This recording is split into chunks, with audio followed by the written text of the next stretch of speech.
आज मी तयार केलेला आहे लाल तांबडा झणझणीत चिकन रस्सा, अगदी हॉटेलसारखा.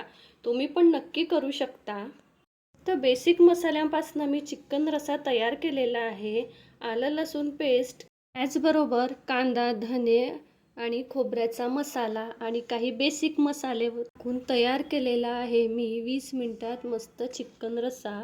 मसाला जितका भाजाल तितकाच रस्सा छान होतो. हेच आपल्या रश्श्याचं मुख्य फ्लेवर आहे. म्हणून मसाला जेवढा शिजवता येईल तेवढा छान शिजवून घ्या.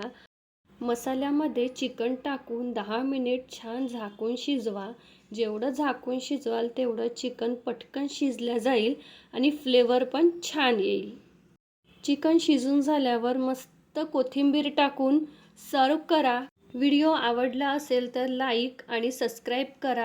भेटूया अशाच नवीन व्हिडिओमध्ये.